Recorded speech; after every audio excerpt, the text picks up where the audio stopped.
저는 올해 59, 30이 넘은 아들을 둔 평범한 엄마입니다. 사람들은 말합니다. 어린 자식 키우기 힘들다고.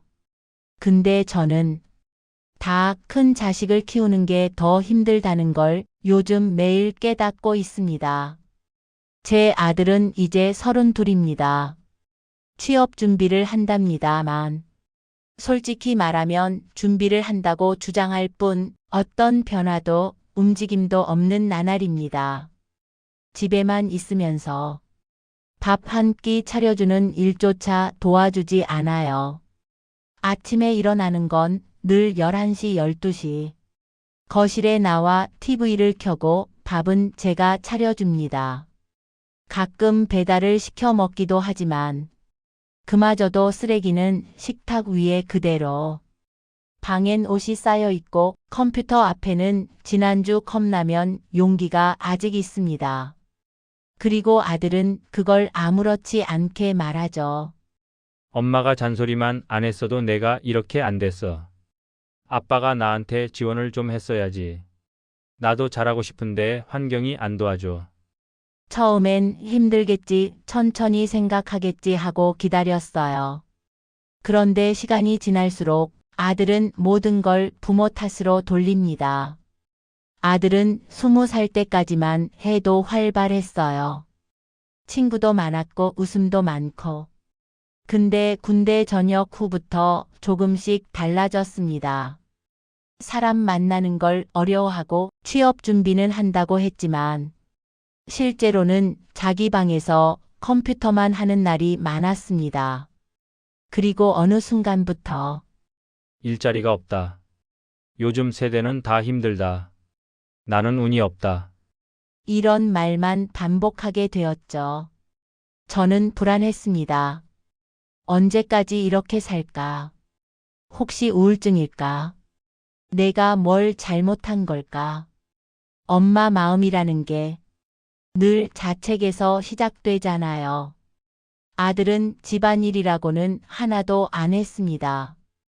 밥을 먹고 나면 그릇은 싱크대에 그대로. 쓰레기는 방 앞에 쌓이고 빨래는 일주일치가 한 번에 나옵니다. 저는 조용히 말했습니다. 아들아, 너도 집에 있으니까 집안일 좀 같이 하자. 그런데 아들의 대답은 이랬습니다. 내가 왜? 난 아직 취업 준비 중인데. 그리고 내가 이렇게 된 건 엄마 아빠가 제대로 키워주지 않아서잖아. 그 말을 듣는 순간 심장이 쿵 내려앉았습니다. 내 잘못이라고? 평생을 너 위해 살아왔는데. 제 마음은 아프다 못해 텅 빈 느낌이었어요. 저도 사람이니까 화가 나죠. 저도 누군가의 딸이고 누군가의 직장 동료였고 누군가의 아내로 살아오면서 지금까지 버티고 버텨서 여기까지 온 건데 아들은 제가 살아온 세월을 제가 감당한 무게를 전혀 모르는 것 같습니다. 속으로는 이렇게 생각합니다. 아들아, 너는 네가 불행한 이유를 전부 우리 탓으로 말하지만 정작 내 인생을 살아야 할 사람은 너잖니. 하지만 입 밖으로는 그 말을 쉽게 못합니다. 상처받을까봐. 혹시 더 멀어질까봐. 엄마는 참 이상한 존재죠. 답을 알고 있으면서도 자식에게는 그 답을 바로 말하지 못합니다. 저는 어느 순간 이런 고민을 하게 됐습니다. 내가 계속 도와주는 게 아들에게 도움이 될까? 아님 더 망치는 걸까? 밥을 차려주는 것도, 용돈을 주는 것도, 옷을 사주는 것도. 처음에는 얘가 힘드니까 하는 마음으로 했지만 이제는 이게 버릇이 되어 버렸다는 걸 느낍니다. 아들은 당연하게 생각했고 그 당연함은 점점 불만으로 바뀌었습니다. 엄마는 나 이해를 못해. 내가 이렇게 된 건 시대 탓, 부모 탓이야. 왜 나한테만 요구해? 저는 많이 흔들렸습니다. 정말 내가 아들을 잘못 키운 걸까? 솔직히 말하면 아들이 이렇게 된 데에는 저희 부부 책임도 조금은 있다고 생각합니다.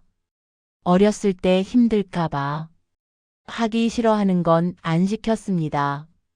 힘든 일은 대신해줬고 가장 작은 실패조차 막아주려고 했던 것 같아요.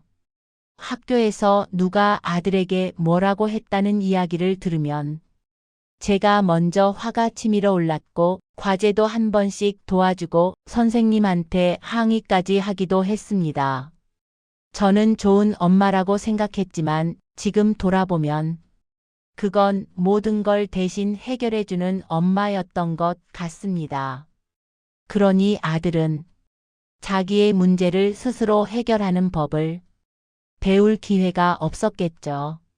사랑이 오히려 그 아이를 약하게 만든 건 아닌지 요즘 그런 생각을 자주 합니다. 어제도 그랬습니다. 아들이 거실에 내려오더니 말하더군요. 엄마, 나 오늘도 면접 연락 하나도 안 왔어. 그 말투엔 미안함도 없고 노력의 흔적도 없고 그냥 세상이 자신을 험하게 몰아붙였다는 억울함만 가득합니다. 제가 조심스럽게 말했습니다. 아들아, 네가 취업하고 싶다면 일단 생활 패턴부터 바꿔보는 게 어때? 그러자 아들은 이렇게 말하더군요. 엄마는 맨날 나한테 문제 있다고 해. 나는 이상한 거 하나도 없거든. 다 내가 잘 안 되는 건 부모복 못 타서 그래. 순간 마음이 철렁했습니다. 그 말이 너무 서러웠습니다. 어젯밤 설거지를 하고 나서 잠시 주저앉아 울었습니다. 30 넘은 아들과 매일 실랑이를 하고 남편과도 의견이 달라 싸우기도 하고 내가 뭘 잘못 키운 걸까? 어디서부터 망가진 걸까? 이런 생각이 계속 듭니다. 주변 엄마들은 묻습니다. 애가 언제 취업한대? 저는 그냥 준비 중이야, 곧 될 거야. 라고만 대답합니다. 말 안 해도 아시겠죠? 제 마음이. 그렇다고 제가 아들을 포기할 수 있을까요? 아들은 내 몸에서 나온 아이고 나보다 더 소중한 존재인데 답답하고 화가 나도 여전히 밥이 잘 먹는지 신경 쓰이고 독감 걸릴까 걱정되고 늦게 자면 몸 상할까 마음이 쓰입니다. 엄마 마음은 참 간사하면서도 너무 어릴 때처럼 아들을 생각합니다. 고민 끝에 저는 지역의 가족 상담센터를 찾아갔습니다. 전문가가 제 이야기를 듣고 말했어요. 어머님, 지금 아드님은 책임을 회피하는 습관에 익숙해져 있습니다. 누군가 대신해주면 더 머금이 심해질 수 있어요. 그 말이 가슴을 찔렀습니다. 전문가는 이렇게 조언했습니다. 도와주는 범위를 줄이세요. 선 긋기가 필요합니다. 집안의 규칙은 어머님이 아닌 공동의 약속으로 만들어야 합니다. 심리 상담이나 직업 재활센터 연결도 도움이 됩니다. 그날 집에 돌아오면서 저는 큰 결심을 했습니다. 집에 도착하자마자 저는 아들과 차분히 이야기했습니다. 아들아, 이제부터는 우리 규칙을 다시 정하자. 내가 어른이라면 집안 구성원으로서 해야 할 일을 해야 해. 아들은 처음에 버럭 화를 냈습니다. 갑자기 왜 그래? 엄마가 그동안 다 했잖아. 저는 흔들리지 않고 말했습니다. 그래. 그동안 내가 잘못했어. 너에게 너무 많은 걸 대신 해줬지.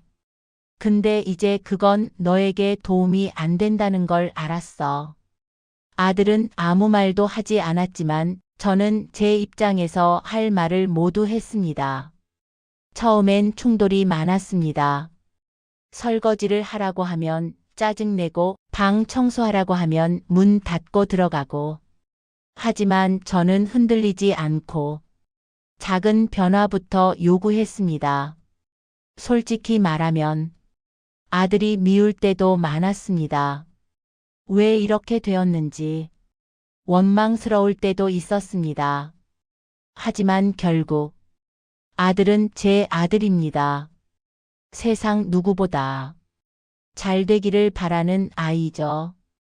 저는 아들에게 말했습니다. 아들아, 엄마가 바라는 건 내가 정상적인 삶을 반드시 살아야 한다가 아니야. 그냥 너 스스로를 포기하지 않았으면 좋겠어. 아들은 아무 말 없었지만 그 말이 조금은 닿았기를 바랍니다. 오늘도 아들은 방에 있고 저는 주방에서 저녁을 준비합니다. 하지만 예전과는 다릅니다. 조금씩이라도 스스로 움직이려고 노력하고 조금씩이라도 책임지는 행동을 하려고 합니다. 저는 완벽한 엄마가 아닙니다. 그저 매일 고민하고 어떻게 해야 아이가 다시 세상을 바라볼 수 있을까 생각하는 엄마일 뿐입니다. 그리고 믿습니다. 천천히라도 우리 아들은 다시 일어설 거라고. 오늘 이 말을 듣고 계신 누군가도 혹시 비슷한 아픔을 겪고 있다면 말하고 싶습니다. 우리가 먼저 흔들리지 않는 것, 그게 아이를 다시 세상으로 이끄는 첫 번째 걸음이라는 걸요. 아들에게 바라는 건 많지 않습니다. 대단한 직장도 돈 많은 삶도 아닙니다. 그저 자기 인생을 자기 힘으로 살아가는 모습, 그거 하나만 보고 싶은 마음입니다. 저는 요즘 기도합니다.